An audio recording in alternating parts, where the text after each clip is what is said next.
Hi guys! Welcome back again to our YouTube channel. Hello. Yes. Kamusta naman kayo dyan? Yan, maganda na rin ba ang panahon sa inyong places? Kasi dito ay +10. So ganito na lang ang suot natin. Wala nang makakapal na jackets. Yes. Yan, very fine weather. Tingnan nyo. Right? Spring season na talaga. Yan, napakaganda ng weather guys dito. Tsaka tinangin nyo guys, yung oras 6:27 na dito pero maliwanag pa. Right, and syempre nakakatuwa na nagkakadahon na ang mga puno. Yes. Dati kalansay lang sila eh. Walang leaves. So ngayon, meron na. So kaya spring, nagbo-bloom na talaga sila. Mamaya-maya, may mga flowers na yan. Yan, you'll never know. So, galing nga pala kami ngayon sa downtown dahil minute namin sila Ate Maria ng Honda and then si Ate Kay and ang aking friend na si Van. So, shout out at hindi kami nakapag-picture. Wala. Napasarap yung kwentuhan kasi. Napasarap yung kwentuhan. Yeah. Actually, gusto ko siyang i-vlog talaga kanina pero nahiya lang ako kasi syempre private alam mo yun, conversation. Parang chit-chat lang naman Hindi kasi siya event, coffee lang. So, nakaupo lang din kami doon sa isang coffee shops. And maganda yung pinuntahan din natin kasi maraming kainan around. Yan. So, first time ko lang din doon. Although, nadadaanan namin yun ni Alwin. Kasi dati, nagdo-DoorDash. Oo, nakapick up na ako ng food dati doon. Ayan. So, may pag-giveaway pa nga sila sa amin. Thank you ha. Yung mga organic foods. Ayan. At may pag-gift sa amin. Yes. Yan. Before din namin ma-meet sila Ate Maria, dumaan din kami sa aking office mate na binigyan ng mga clothes si Zion. Kasi ito yung mga pinagliitan ng kanyang son. So, syempre, ganun lang din tayo dito sa Canada. No? Hindi naman kailangan bumili ng mga bago, pasa-pasa. And okay pa yung mga damit. So, di ba? Parang hand-me-downs ng parang kuya na ni Zion sa kanya. Ayan. So, dahil naabutan natin tong train. Medyo matagal-tagal pa to. Hindi, I think maikli lang ata siya. Sana. Ito, pakita ko. Ito ha. Wag naman sana. Ang kwentuhan natin ay tatagal dahil ito ay naharang pa tayo ng train. Yan, depende. May time guys ha, 8 minutes. 8 minutes, ganun kahaba ang train. Yung dumadaan sa likod ng bahay. Pero at least ito tinutulak lang. Maliit lang. Saglit lang to. Akala ko mahaba. Sabi ko mukhang mapapatagal tayo dito Ayan. So yun. Anyway. Yan, thank you again Ate Marian, Kay and Van. So, kita-kits ulit tayo. Ayan, sa mga susunod at alam nyo na ang aming mga pinagdadaanan. Kasi napag-usapan din namin guys, isi-share ko na rin ha. May mga bagay talaga kaming hindi na isi-share sa vlog. At least sa mga friends namin na nandito, dun lang namin now open. So, maybe next time makapag-open tayo. Kasi kapag talaga nasa social media ka, hindi lahat ng makikita mo, nandun na, yun na yung buhay mo. So, marami pang nangyayari at ganap sa aming buhay na ayan, na-share namin at na-update sila. May good news, may good news and bad news. Pero saka na yan. Saka na yan. Malalaman nyo din later on once we are ready. Ayan. Yes. Or perfect timing. Or pwede rin hindi namin ma-share kasi nga private yon. So, depende. Ayan. Bahala na. Yan. Bahala na si Lord. Kaya wag kayong, yung ibang mga followers natin, wag kayong magtatampo sa amin kasi kapag hindi namin nasasagot. Hindi naman namin kasi guys talaga kailangan lahat na lang ba ng kwento ng buhay namin isi-share namin. Siyempre, limited lang din. May limit din. Yan para sa aming mental health. Pero, kung nandito rin kayo, pwede namin kayo i-meet sa Calgary, kwentuhan tayo. Kasi may mga bagay lang na hindi ma-share. Yan, all over na sa social media. Siyempre, saan ba makaka-reach ang YouTube? So, sa buong mundo na yan. Pero kung gusto nyo malaman pa talaga kung ano yung nangyayari sa life namin, you can meet us here. And then coffee tayo. And then we can tell what's happening. So, yun lang naman itong dumaan na linggo guys, ang dami namin na-meet. Andyan sila Tito June, Tita Nora, yung office mate niya nga. Tapos ito nga sila Ate Marian. Na nakakatawa ng Honda. And yun, in-update pala kami ni Ate Marian na yung na-meet namin sa Honda, siya yung nagbigay sa atin ng info, 'di ba, about yung pag magbabalik ng car kapag hindi na mabayaran. So kung interested pala kayo, malaman yung sagot doon, may previous video kami diyan, hanapan niyo na lang.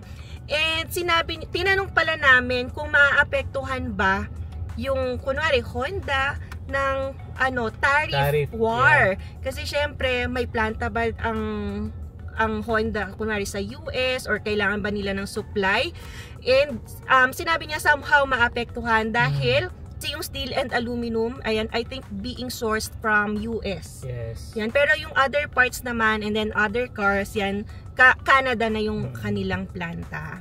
So tingnan pa natin, actually hindi agad-agad yung effect, pero later on yan makakaapekto na talaga sa presyo ng bilihin.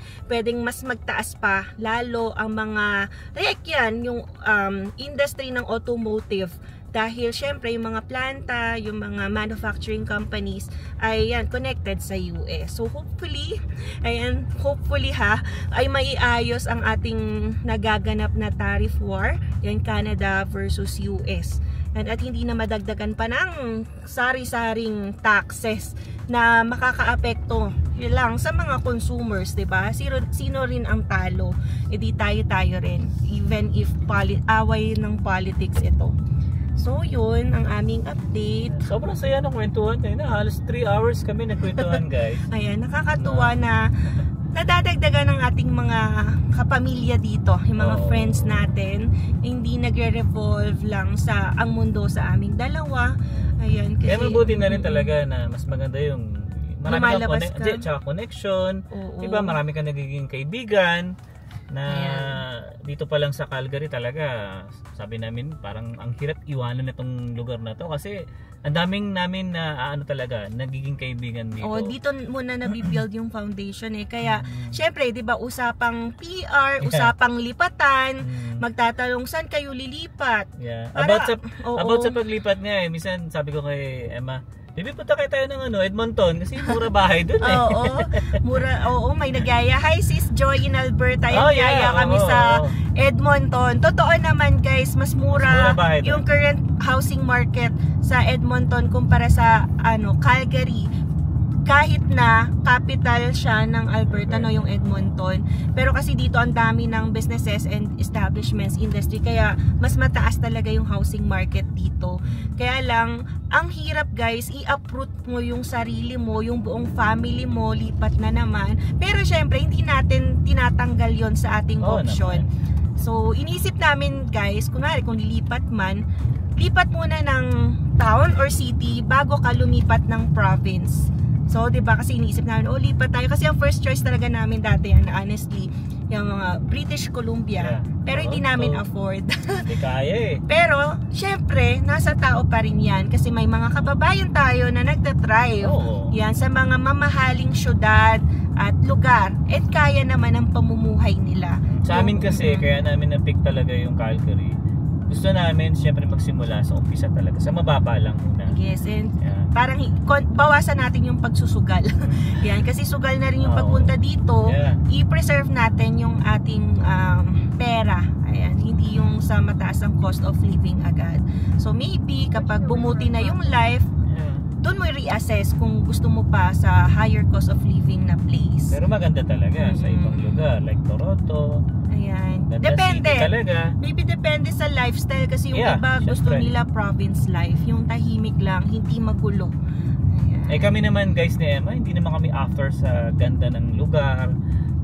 Kasi kami, lumalabas kami, pero hindi yung talagang sabihin mo yung nightlife, wala kaming ganun Hindi nga to umiinom si Alvin, boring nga to kasama. Hindi ako umiinom. Kaya hindi ko siya mayaya na, let's say maybe bar tayo, ganyan. Hindi ko talaga siya trip, no? Kasi boring ako pagdating sa inuman talagang. Pero makikipagkwentuhan ako. Dadali siya ng pulutan. Yan ako. Kaya kayo mag-inuman, si Alwin ang pulutan. Tinan mo, ang taas ng kolesterol tuloy. Ayan. So, yun nga. Yun lang naman talaga ang reason namin guys. Kaya kami nag-Calgary. Kasi okay na rin naman kami dito. Sa totoo lang. Pero hindi kami nagsasabi ng tapos, no? Dahil marami pang pwedeng mangyari. Ayan. Kasi sa mga nakikita natin, ang daming lipatang nangyayari. Tapos lipat city, lipat probinsya. Tapos tayo ba lilipat? Kami as much as possible, dito muna. Dito kami mag-explore hanggat may opportunity. Kasi nga, andito ka na So, saka na tayo gagastos ng lipat bahay, lipat probinsya kapag naubusan na tayo ng alternative na option. Ayan. Kasi may mga vloggers yan, mga naglilipatan. So, shout out kila Randy Crystal, Boy. Kila Randy Boy. Randy Ayan Boy, na, napapanood namin kayo. Tapos si Juan, Mang Juan in Canada. Ayan, mga naglilipatan yan. Currently, ang daming naglilipatan. And nai-inspire din kami talaga sa lakas ng loob, bit-bit ang pamilya, bit-bit ang partners. So, dapat talaga magkakasama. Yan, na-inspire din kami, Randy Boy. Naglilipot sila sa rural areas dito para maghanap ng work. Sabi ko, ang hirap talaga maglipat. Kami pa nga lang dito sa Calgary, lilipat ba ng bahay? Yung paglipat lang ng bahay, sabi ko kay Man, ako, ayoko na. Gusto ko kung lilipat tayo, yung talagang bahay na natin talaga. So, pero kasi syempre, ayan, ang hirap talaga. Basta hanapin mo, lilipat ka kung saan may opportunity. Yan, yun lang naman talaga ang kailangan. And syempre, dapat bit-bit mo yung family mo. And yan, very good move din para sa akin na kay Sis Crystal kasi magkasama na sila. Yeah, yun ang magandang ginawa ni Crystal talaga. Shout out sa inyo kasi nanonood din talaga kami ng mga vlogs. Kagabi pinanood natin yung vlog niya, di ba? Hindi dapat yan sa amin lang ang ikot ng mundo. Ayan, nanonood din kami ng mga buhay sa Canada ng iba't ibang vloggers dito. Ayan, so thank you pati sila Michael. Ayan, yung RSK. Halos lahat naman ng vlogger dito pinapanood namin kasi doon kami nakakaano rin kuha ng ideas. Paano mag-drive, saan ba sila pumupunta, ano na yung pinagdadaanan. Ayan, kaya nakakatuwa din. Tapos nakakatuwa din na pag na-meet mo na sila, uy, kayo na to, ganyan in person. Yan, napapanood lang namin kayo dati. Ngayon, ito na kayo. Diba? So hopefully, I think, diba, July tayo nag-meet up dito sa Calgary. Hopefully, may susunod na naman. Kasi iba rin yung pakiramdam na may karamay ka. Kasi iba rin yung buhay, vlogger, buhay vlogging. Isa pa sa mga pinakakalaban ng vlogging ay syempre bashers.